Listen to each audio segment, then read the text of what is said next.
Capítulo 9. Do depósito. Seção 1ª. Do depósito voluntário. Artigo 627. Pelo contrato de depósito recebe o depositário um objeto móvel, para guardar, até que o depositante o reclame. Artigo 628. O contrato de depósito é gratuito, exceto se houver convenção em contrário, se resultante de atividade negocial ou se o depositário o praticar por profissão. Parágrafo único. Se o depósito for oneroso e a retribuição do depositário não constar de lei, nem resultar de ajuste, será determinada pelos usos do lugar, e, na falta destes, por arbitramento. Artigo 629. O depositário é obrigado a ter na guarda e conservação da coisa depositada o cuidado e diligência que costuma com o que lhe pertence, bem como a restituí-la, com todos os frutos e acrescidos, quando exija ao depositante. Artigo 630. Se o depósito se entregou fechado, colado, selado, ou lacrado, nesse mesmo estado se manterá. Artigo 631. Salvo disposição em contrário, a restituição da coisa deve dar-se no lugar em que tiver de ser guardada. As despesas de restituição correm por conta do depositante. Artigo 632. Se a coisa houver sido depositada no interesse de terceiro, e o depositário tiver sido cientificado deste fato pelo depositante, não poderá ele exonerar-se restituindo coisa a este, sem consentimento daquele. Artigo 633. Ainda que o contrato fixe prazo à restituição, o depositário entregará o depósito logo que se lhe exija, salvo se tiver o direito de retenção a que se refere o artigo 644, se o objeto for judicialmente embargado, se sobre ele pender execução, notificada ao depositário, ou se houver motivo razoável de suspeitar que a coisa foi dolosamente obtida. Artigo 634. No caso do artigo antecedente, última parte, o depositário, expondo o fundamento da suspeita, requererá que se recolha o objeto ao depósito público. Artigo 635. Ao depositário será facultado, outrossim, requerer depósito judicial da coisa, quando, por motivo plausível, não a possa guardar, e o depositante não queira recebê-la. Artigo 636. O depositário, que por força maior houver perdido a coisa depositada e recebido outra em seu lugar, é obrigado a entregar a segunda ao depositante, e ceder-lhe as ações que no caso tiver contra o terceiro responsável pela restituição da primeira. Artigo 637. O herdeiro do depositário, que de boa fé vendeu a coisa depositada, é obrigado a assistir o depositante na reivindicação, e a restituir ao comprador o preço recebido. Artigo 638. Salvo os casos previstos nos artigos 633 e 634, não poderá o depositário furtar-se à restituição do depósito, alegando não pertencer a coisa ao depositante, ou opondo compensação, exceto se noutro depósito se fundar. Artigo 639. Sendo dois ou mais depositantes, e divisível a coisa, a cada um só entregará ao depositário a respectiva parte, salvo se houver entre eles solidariedade. Artigo 640. Sob pena de responder por perdas e danos, não poderá o depositário, sem licença expressa do depositante, servir-se da coisa depositada, nem a dar em depósito a outrem. Parágrafo único. Se o depositário, devidamente autorizado, confiar a coisa em depósito a terceiro, será responsável se agiu com culpa na escolha deste. Artigo 641.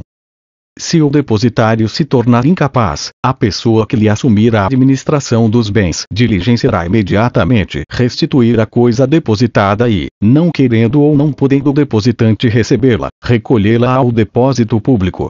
Ou promoverá a nomeação de outro depositário. Artigo 642. O depositário não responde pelos casos de força maior, mas, para que lhe valha a escusa, terá de prová-los. Artigo 643. O depositante é obrigado a pagar ao depositário as despesas feitas com a coisa, e os prejuízos que do depósito provierem. Artigo 644. O depositário poderá reter o depósito até que se lhe pague a retribuição devida, o líquido valor das despesas, ou dos prejuízos a que se refere o artigo anterior, provando imediatamente esses prejuízos ou essas despesas. Parágrafo único. Se essas dívidas, despesas ou prejuízos não forem provados suficientemente, ou forem ilíquidos, o depositário poderá exigir caução idônea do depositante ou, na falta desta, a remoção da coisa para o depósito público, até que se liquidem. Artigo 645. O depósito de coisas fungíveis, em que o depositário se obrigue a restituir objetos do mesmo gênero, qualidade e quantidade, regular-se-á pelo disposto acerca do mútuo. Artigo 646. O depósito voluntário provar-se-á por escrito.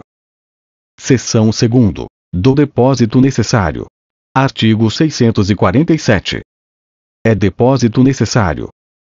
Inciso 1º o que se faz em desempenho de obrigação legal. Inciso 2º que se efetua por ocasião de alguma calamidade, como o incêndio, a inundação, o naufrágio ou o saque.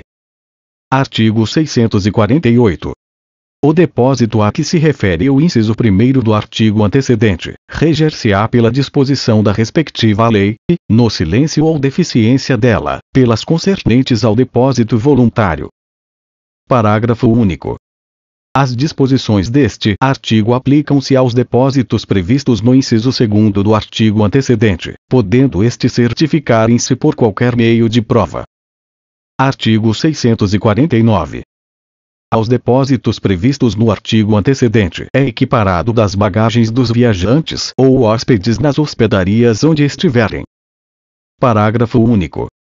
Os hospedeiros responderão como depositários, assim como pelos furtos e roubos que perpetrarem as pessoas empregadas ou admitidas nos seus estabelecimentos. Artigo 650.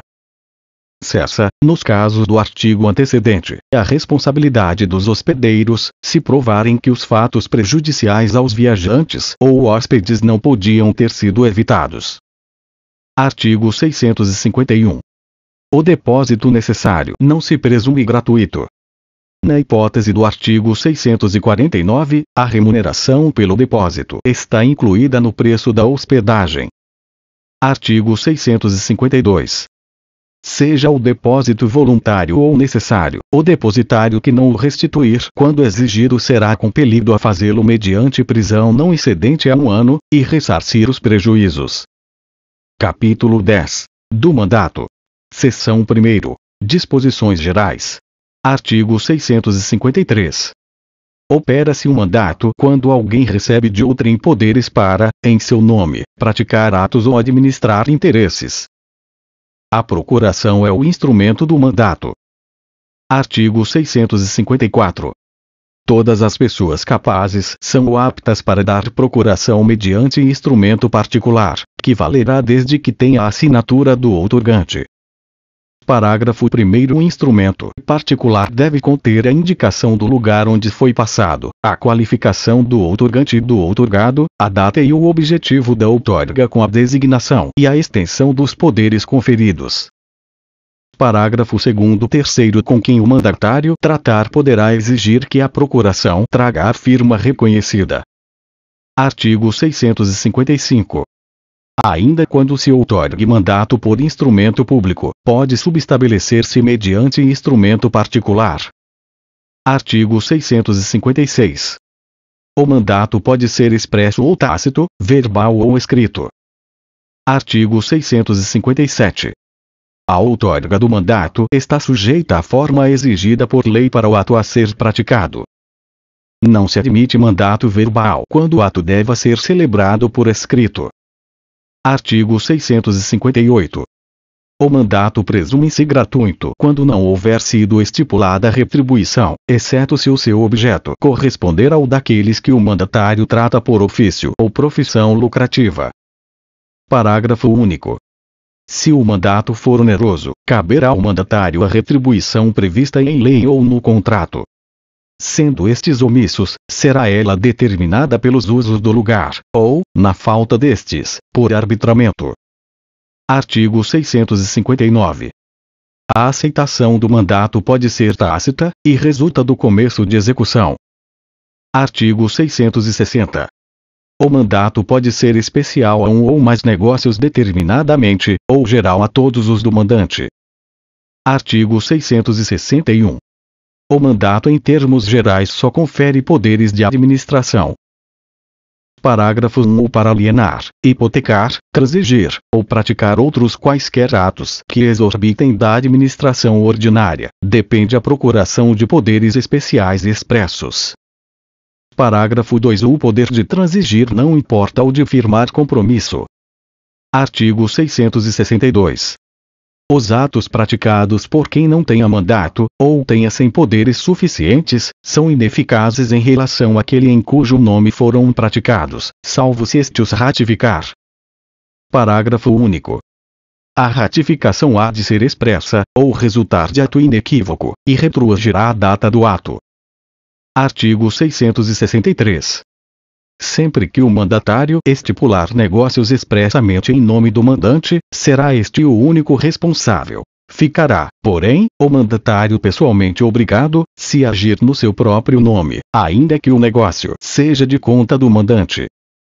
Artigo 664. O mandatário tem o direito de reter, do objeto da operação que lhe foi cometida, quanto baste para pagamento de tudo que lhe for devido em consequência do mandato. Artigo 665.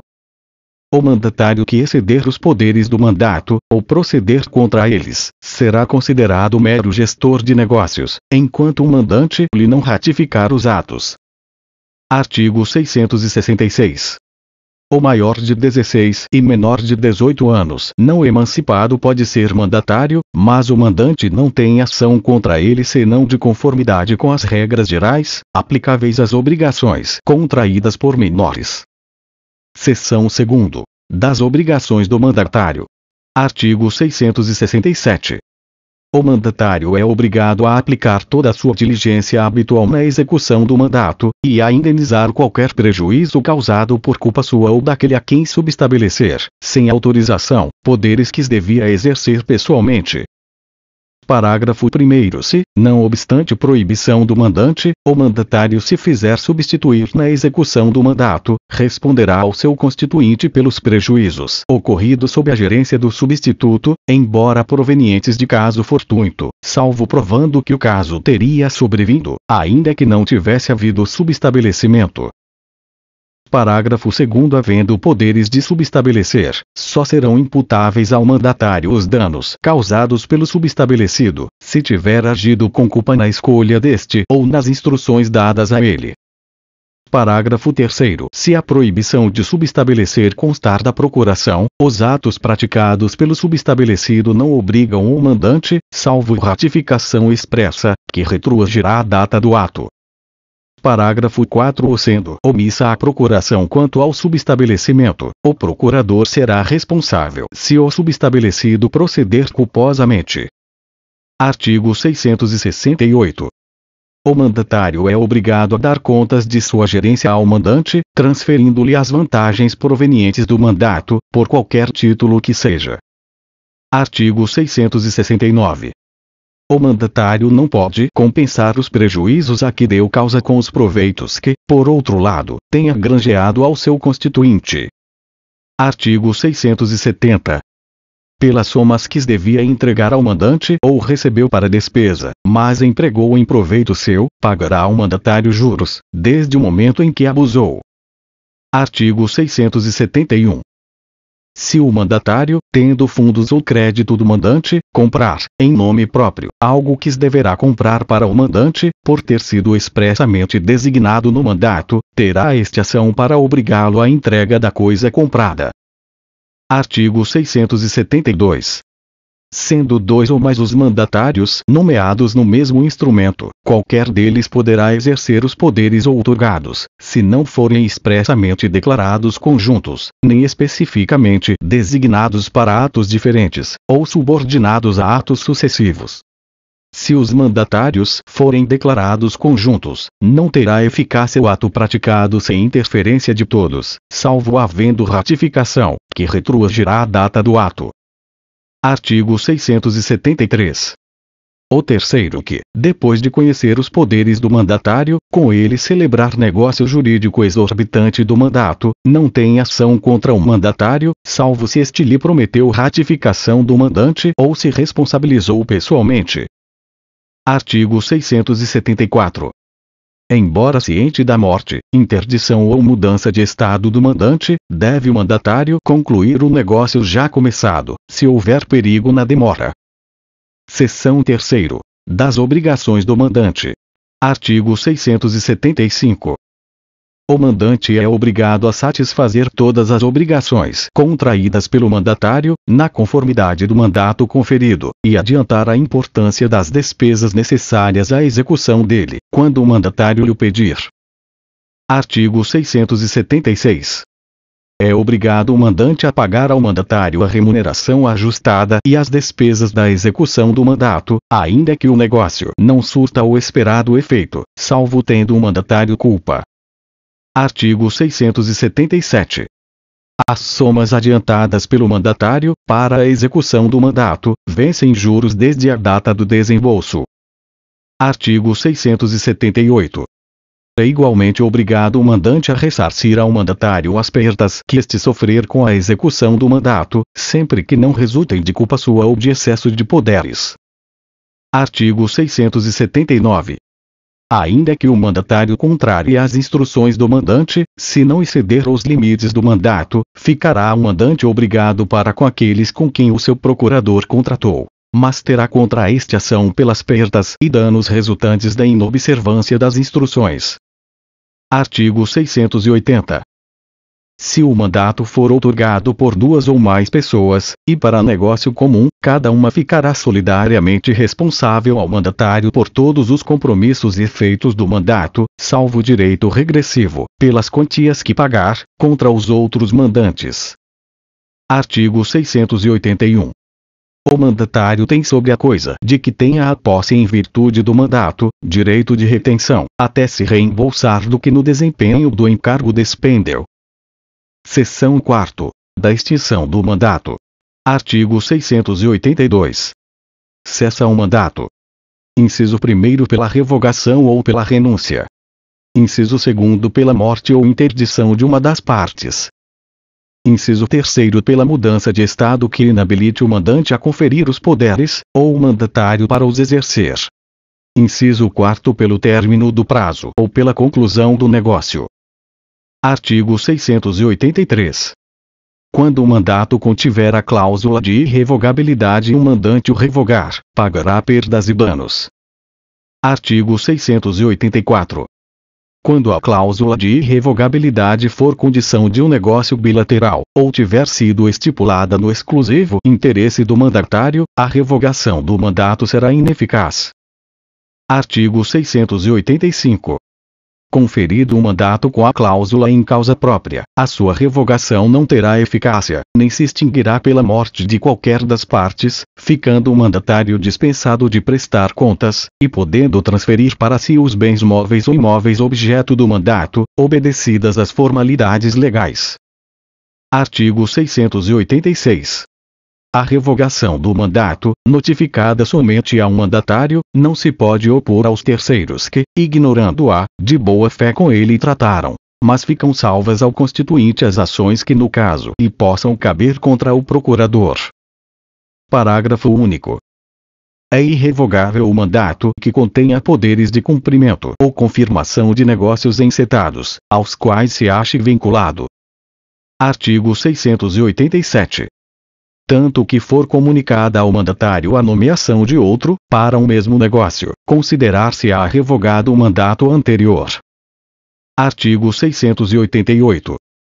A renúncia do mandato será comunicada ao mandante, que, se for prejudicado pela sua inoportunidade, ou pela falta de tempo, a fim de prover a substituição do procurador, será indenizado pelo mandatário, salvo se este provar que não podia continuar no mandato sem prejuízo considerável, e que não lhe era dado subestabelecer. Artigo 689. São válidos, a respeito dos contratantes de boa-fé, os atos com estes ajustados em nome do mandante pelo mandatário, enquanto este ignorar a morte daquele ou a extinção do mandato, por qualquer outra causa. Artigo 690. Se falecer o mandatário, pendente o negócio a ele cometido, os herdeiros, tendo ciência do mandato, avisarão o mandante, e providenciarão a bem dele, como as circunstâncias exigirem. Artigo 691. Os herdeiros, no caso do artigo antecedente, devem limitar-se às medidas conservatórias, ou continuar os negócios pendentes que se não possam demorar sem perigo, regulando-se os seus serviços dentro desse limite, pelas mesmas normas a que os do mandatário estão sujeitos. Seção 5ª. Do mandato judicial. Artigo 692. O mandato judicial fica subordinado às normas que lhe dizem respeito, constantes da legislação processual, e, supletivamente, às estabelecidas neste Código,